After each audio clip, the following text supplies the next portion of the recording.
একদিন সকালবেলায় বারান্দায় বসে খবরের কাগজ পড়ছিলেন অমলবাবু। সেই সময় সেইখানে গিন্নি এসে বলল, এই নাও তোমার চা। অমলবাবু চায়ের কাপ মুখে দিতেই, গিন্নি, ও গিন্নি, কোথায় গেলে? একবার শুনে যাও তো দেখি। গিন্নি এগিয়ে এলো। কি হয়েছেটা কি? বলি সাথে ক চামচ চিনি দিয়েছো আজ?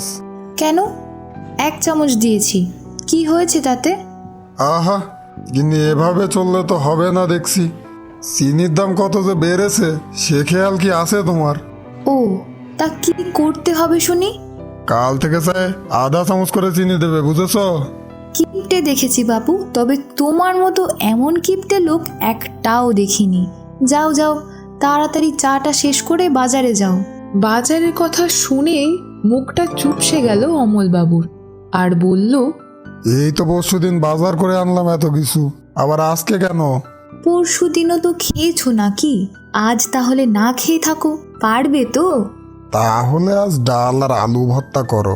ডাল তো শরীরের জন্য দরকার, তাই না? কথা না বাড়িয়ে চুপচাপ বাজারে যাও তো। আর হ্যাঁ, বড় দেখে একটা মাছ আনবে, ছেলেটা আমার মাছের মাথা খুব ভালোবাসে। অমলবাবু মনে মনে ভাবল, আমার টাকা শ্রাদ্ধ করে এখন ছেলেকে মাছের মাথা খাওয়াবে, যত সব। আর কথা না বাড়িয়ে অমলবাবু গেল বাজারে।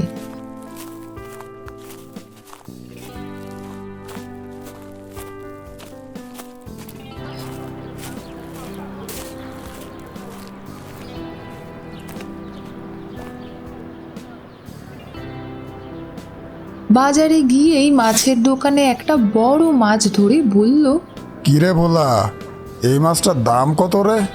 ভোলা দাঁত বের করে হেসে বলল, আজ্ঞে বাবু, এই মাছটা আপনার জন্য নয় গো। সে কি রে, মাছটা কি তোকে বলেছে যে মাছটা আমার সাথে যাবে না? ভোলা আবার একগাল হেসে বলল, আপনি নেবেন বাজারে সব থেকে ছোট মাছ, আর তাছাড়াও এই মাছটার দাম 700 টাকা। এইবার কোন আপনি কি এটা নেবেন? না না, থাক থাক, এত দামের মাছ নেওয়ার সামর্থ্য আছে নাকি আমার?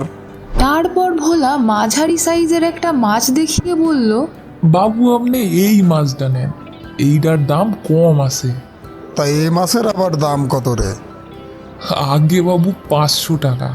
কি, এই মাছের দাম এত হয় নাকি? আমি কি বাজারে নতুন এসেছি নাকি? আচ্ছা রাখ, 200 টাকা। আর মাছটা ব্যাগে ভরে দে। না বাবু, 200 টাকাতে দেওয়া যাবে না। এই নে ধর 300 টাকা। আর কোনো কথা বলিস না, মাছটা ব্যাগে ভরে দে, অনেক দেরি হয়ে গেছে। অমলবাবু চলে গেলে ভোলা মনে মনে ভাবল, এমন কিউটে লোক তো জন্মেও দেখিনি বাপু। ওদিকে অমল যেতে যেতে ভাবছে, 300 টাকা মনে হয় একটু বেশিই দিয়ে ফেললাম। কালকে থেকে একটু বুঝে শুনে খরচ করতে হবে। তারপর অমলবাবু বাড়িতে গিয়ে বাজারের ব্যাগটা গিন্নির হাতে দিয়ে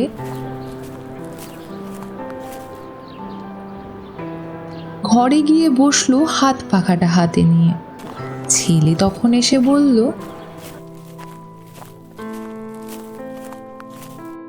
কি বাবা, তুমি পাখা দিয়ে কেন বাতাস করছো? ফ্যানটা চালালেই তো পারো। আচ্ছা দাঁড়াও, আমি ফ্যানটা চালিয়ে দিচ্ছি। এ কি করছিসটা কি তুই? হাত পাকা থাকতে আবার ফ্যান কেন চালাবো? আর ফ্যান চালালে তো ইলেকট্রিসিটির বিল উঠবে। বাবা, তুমি কিন্তু দিন দিন কিপটে হয়ে যাচ্ছ। তাকিয়ে দেখো তোমার ঘরের ফ্যানটার দিকে, ওটা না চালাতে চালাতে ধুলো পড়ে গিয়েছে। অমলবাবু তাকিয়ে দেখলো সত্যিই ফ্যানটায় ধুলো পড়ে কালো হয়ে গিয়েছে। তাই সে আর কথা বাড়ালো না। বাবা, আমাকে কিছু টাকা দাও তো। এই তো সেদিন 50 টাকা দিলাম, আবার এখন টাকা কি করবি? বন্ধুদের সাথে ঘুরতে যাব। এই নে ধর। এ কি, 20 টাকা? এই 20 টাকা দিয়ে কি হবে? কেন, তখন তুই যে বললি বন্ধুদের সাথে ঘুরতে যাবি। এই 20 টাকাতে কি এখন কিছু হয়? এর থেকে তো হেঁটে যাওয়াই ভালো। তাহলে তুই হেঁটেই যা, হাঁটাহাঁটি করা শরীরের জন্য কিন্তু খুব ভালো। হ্যাঁ হ্যাঁ, তাই যাব। আর ওই যে 20 টাকাটা দিলাম না, ওটা যদি কাজে না লাগে তাহলে কিন্তু ফেরত দিয়ে দিস। বেশ কিছুদিন পর একদিন বিকেল বেলায় অমলবাবুর ছেলে ফ্রিজ খুলে মিষ্টির বাক্স থেকে একটা মিষ্টি মুখে দিতেই অমলবাবু এসে বলল, খোকা, কি করছিস তুই ওখানে? ছেলে হাতে একটা মিষ্টি নিয়ে বাবাকে বলল, কিছু না বাবা, ক্ষুধা লেগেছিল, তাই ফ্রিজ থেকে এই মিষ্টিটা নিয়ে খাচ্ছি। আরে আরে, করছিসটা কি খোকা? ওগুলো তো আমাদের জন্য নয়। আমাদের জন্য নয়? তাহলে কাদের জন্য? ওগুলা তো বাড়িতে কেউ আসলে তাদের জন্য এনে রেখেছি, আমাদের জন্য তো ওটা নয়। ওগুলাই হাত লাগাবি না কিন্তু। অমলবাবুর কিপ্টেমিতে বাড়ির সবাই অতিষ্ঠ। একদিন ছেলে তার মায়ের কাছে এসে বলল,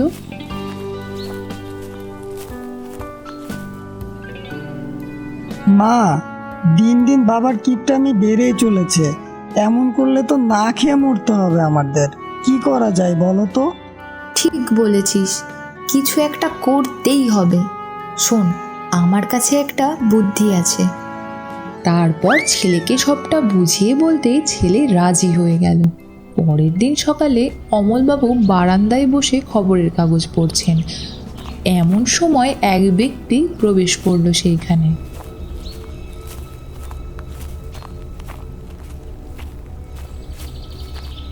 কেউ আছেন বাড়িতে? কে আপনি? আপনাকে তো ঠিক চিনতে পারলাম না। আমি এটা কি রায়বাবুর বাড়ি? না না, এখানে কোনো রায়বাবু থাকে না। আমি রায়বাবুর বাড়িতে যাব, কিন্তু বাড়িটা চিনতে না পেরে ভুল করে আপনার এখানে চলে এসেছি। ও, তা ওনার কাছে কি দরকার? আমি এসেছি ওনার হাত দেখতে। হাত দেখতে? কেন, ওনার হাতে দেখার কি আছে? না না, আপনি ঠিক বুঝতে পারছেন না। আমি এসেছি ওনার হাত দেখে ভবিষ্যৎ বলতে। আমি একজন জ্যোতিষী। জ্যোতিষী? আচ্ছা, আমার হাতটা একটু দেখে বলতে পারবেন কি আছে আমার ভাগ্যে? কেন পারবো না? দেখান দেখি হাতটা, এক্ষুনি বলে দিচ্ছি। অমল তার দিকে হাতটা বাড়ালো। তারপর তিনি অমলের হাতটা কিছুক্ষণ ধরে দেখতে লাগলো। জ্যোতিষী, কিছু কি বুঝতে পারছেন? এ তো দেখছি অনেক টাকা। টাকা আসবে আমার? আসবে না, বরং যে টাকা আপনি না খেয়ে আপনার পরিবারের কাউকে না দিয়ে জমিয়ে রেখে রেখে দিয়েছেন তা সবটা নষ্ট হয়ে যাবে। এটা কি বলছেন আপনি? এখন কি হবে আমার? কি করে আমি আমার টাকাগুলো বাঁচাবো?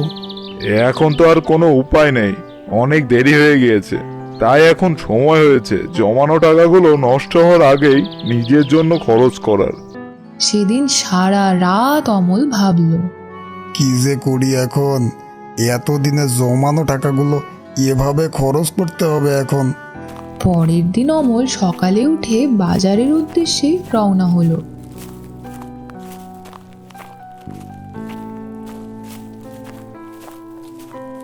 বাজারে গিয়ে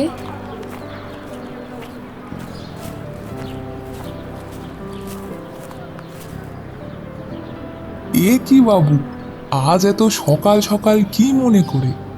এই বলা, তোর দোকানে সব থেকে বড় আর ভালো মাছটা কত রে? সে তো অনেক বাবু, 800 টাকা। আপনি ওটা নেবেন নাকি? দে, ওটাই ব্যাগে ভরে দে, ওটাই নেব আমি। ভোলা মনে মনে কি যেন বলতে বলতে মাছটা ব্যাগে ভরে দিল। বাড়িতে গিয়ে অমল তার গিন্নিকে ডেকে বলল,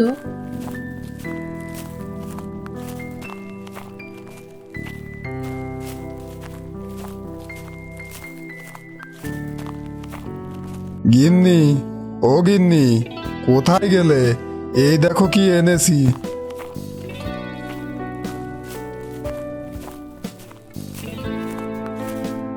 গিন্নি তো বড় মাছটা দেখে খুব খুশি। সে তাড়াতাড়ি মাছটা নিয়ে রান্নাঘরের দিকে গেল।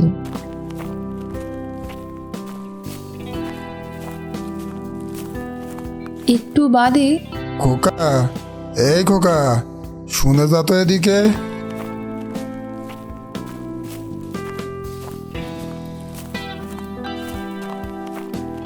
হ্যাঁ বাবা বলো, ডেকেছিলে আমাকে? খোকা, তুই না সেদিন বললি বন্ধুদের সাথে ঘুরতে যাবি, কি হলো সেটার? তুমি তো টাকাটা দিলে না সেদিন, তাই আর যাওয়া হলো না। এ নে, 2000 টাকা, যা ঘুরে আয় বন্ধুদের সাথে। এটাই তো মজা করার সময়। আমি তো সারা জীবন টাকা জমাতে জমাতে কাটিয়ে দিলাম, তুই যা ঘুরে আয়। তারপর অমল তার গিন্নিকে ডেকে বলল,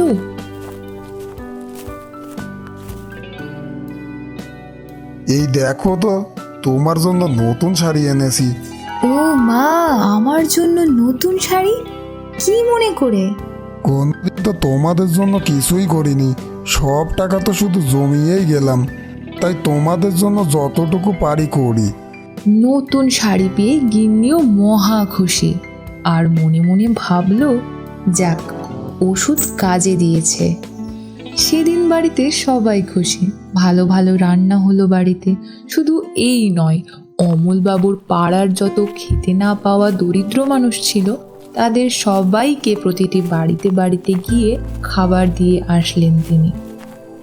তারপর তিনি একদিন বারান্দায় বসে বসে ভাবছে, জীবনটা কত সুন্দর, কিন্তু এতদিন আমি টাকা জমানোর নেশায় জীবনের কত সুন্দর সময়টা নষ্ট করে ফেলেছি।